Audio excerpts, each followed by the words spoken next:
Je soupirai de frustration, refermai la portière et attendis la fin de son service. J'envisageais de le filer comme dans les films, mais j'avais peur de le perdre ou qu'il appelle quelqu'un à la rescousse.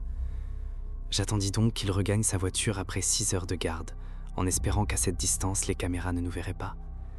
Et c'est ainsi que je rencontrai l'homme que j'appris à connaître sous le nom de Marc Gérard. « Monsieur, je peux vous parler une minute ?»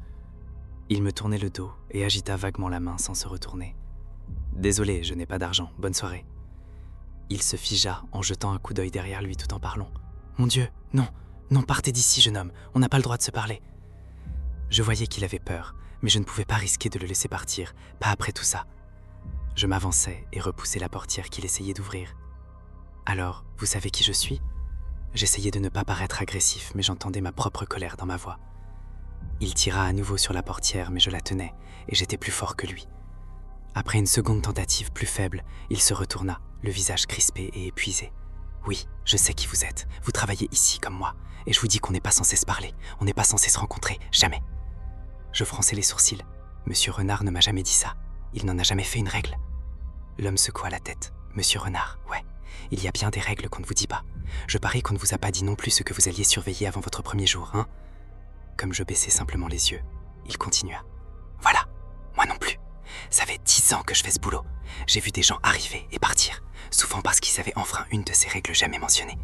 Si je suis encore là, c'est uniquement parce que je garde la tête basse et la bouche fermée. Il pointa un doigt vers moi. Vous devriez faire pareil, si ce n'est pas déjà trop tard.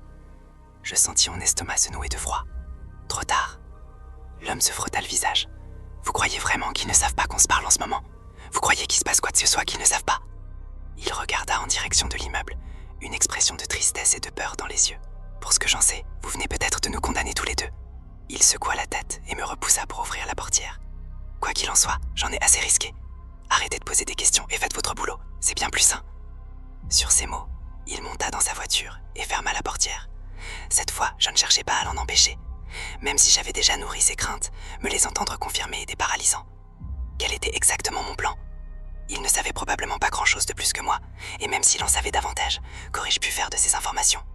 Je regagnai ma voiture le cœur lourd. J'avais toujours peur, mais plus encore, j'étais triste et honteux. Je voulais aider Sophie, mais je ne savais pas comment. Je ne baissais pas les bras.